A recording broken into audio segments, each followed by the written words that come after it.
Le Zafira a déjà connu 3 générations. Le premier, marqué de la lettre A, est le plus populaire sur le marché secondaire en raison de son prix abordable. Les plus attractifs sont les voitures post-lifting, produites entre 2003 et 2005. Ils diffèrent du précédent par, entre autres, l'apparition de feux arrière, dans lesquels les clignotants sont transparents et non orange comme avant. Le grille est également différent. La voiture est disponible en 4 versions essence et 3 versions diesel. Les moteurs essence sont le 1.6, 101 chevaux, le 1.8, 116 et 125 chevaux, le 2.2, 147 chevaux, et le moteur 2.0 turbo, 192 et 200 chevaux, installé dans la version Sport OPC. Tous sont des moteurs à 16 soupapes. Dans les pays d'Europe occidentale, les versions 1.6, 97 chevaux, équipées d'une installation GNC en usine se sont également bien vendues. En Pologne, en raison du modeste réseau de ravitaillement en gaz naturel comprimé, leur utilité est limitée. Le moteur diesel le plus faible est le moteur 2.0 dit d'une puissance de 82 chevaux, avec turbocompresseur, mais sans refroidisseur intermédiaire. Les moteurs turbocompressés les plus modernes sont le 2.0 DTI, 101 chevaux, et le 2.2 DTI, 125 chevaux. Parmi les versions essence, les 1.6 et 1.8 ont la meilleure réputation. Les conducteurs soulignent la consommation de carburant relativement élevée, qui en cycle urbain dépasse 10 litres au 100 km, comme le plus gros inconvénient des deux unités. La différence de consommation de carburant n'étant pas grande, la plus grande réserve de marche favorise le moteur 1.8. Comme le soutient Wojciech Zilinski du centre de service AURES à Rzeszów, les deux moteurs peuvent être convertis au GPL. Il s'agit d'unités à 16 vannes, dans les deux cas une installation séquentielle doit être installée. Le coffre étant ici symbolique, le réservoir est monté à la place de la roue de secours. Des bouteilles d'une capacité de 48 litres sont utilisées, précise le mécanicien. Il assure que dans le cas d'un système bien sélectionné et réglé, la consommation de carburant en ville est d'environ 12 à 13 litres d'essence au 100 km et sur l'autoroute d'environ 8 à 10 litres au 100 km. Pour une installation de bonne qualité, vous devez payer à partir de 2300 zloty polonais. L'Opel Zafira reçoit des notes moyennes pour la qualité des plastiques, délicats et faciles à endommager. L'intérieur est plus grand que celui de l'Astra, mais il n'est pas possible que 7 personnes puissent voyager confortablement. La rangée de sièges supplémentaires dans le coffre constitue plutôt une solution d'urgence en cas de besoin soudain d'un court trajet avec un passager supplémentaire. Malheureusement, une fois les sièges de la 3e rangée rabattus, le coffre se réduit à des dimensions symboliques. C'est un peu mieux lorsque les sièges sont rabattus. Son inconvénient est cependant que le plancher affleure le seuil de chargement, ce qui signifie que les achats déversés du filet pendant la conduite tombent au sol lorsque la trappe est ouverte. Par conséquent, il vaut la peine d'équiper l'espace de chargement de filets de sécurité pour les bagages. Le concurrent le plus intéressant de l'Opel Zafira est la Toyota Corolla Verso de première génération. La voiture est très similaire sur le plan stylistique, mais mécaniquement, elle est mieux notée par les conducteurs.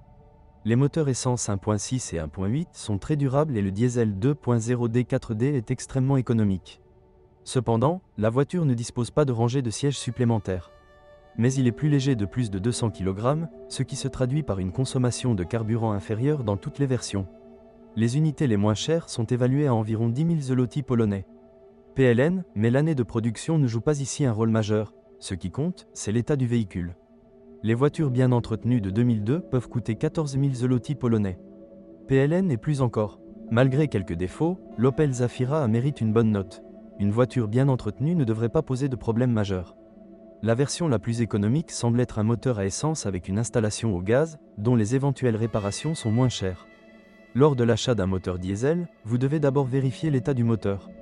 Si la culasse ne montre pas de signe d'usure excessive et qu'il n'y a aucun problème avec le système d'injection, cela vaut la peine d'investir dans une telle voiture. Cependant, la base est de vérifier l'état de la courroie de distribution, ce qui, bien que théoriquement sans entretien, peut entraîner des coûts importants. Malgré 7 places assises, la Zafira convient parfaitement comme voiture à une famille de 4 personnes, qui voyagent souvent avec des bagages plus volumineux et parfois avec des passagers supplémentaires. L'Opel Zafira de première génération est l'une des victimes de la mode du mixage des segments.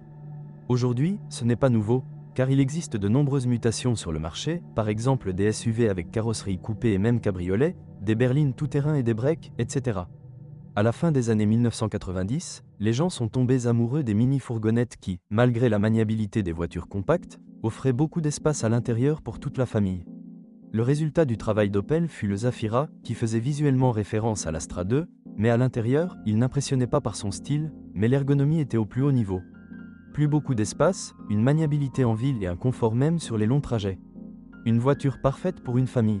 Un succès assuré. Ce succès est encore visible aujourd'hui, puisque de nombreux modèles du début de la production sont encore sur nos routes.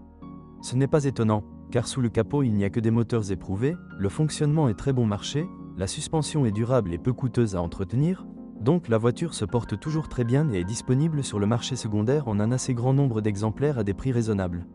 Avec un peu plus à dépenser, cela vaut la peine de chercher la version Post 2002. Zafira a ensuite subi un traitement de rajeunissement qui lui a donné une nouvelle calandre et de nouvelles lumières. De plus, les unités d'entraînement ont été améliorées. La Zafira était censée rivaliser avec le véritable roi de ce segment, la voiture de l'année 1997 Renault Scénic.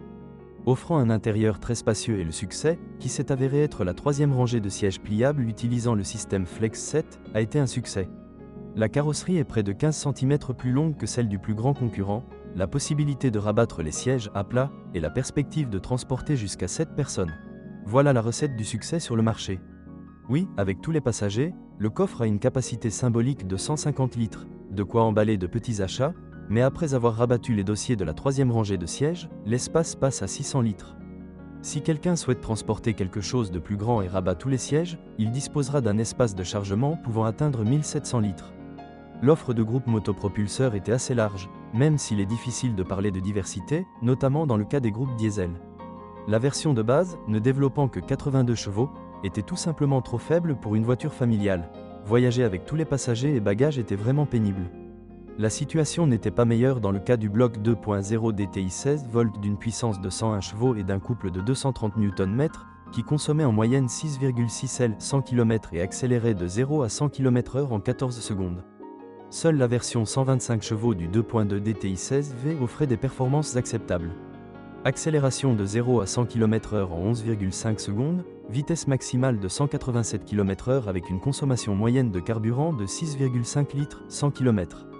Le moteur essence 1.6 16 volts de base, d'une puissance de 101 chevaux et d'un couple de 150 Nm, n'offrait pas une dynamique très excitante, 0-100 km/h en 13,5 secondes, ni une consommation de carburant, 7,9 L 100 km, mais il était récompensé par fonctionnement sans panne.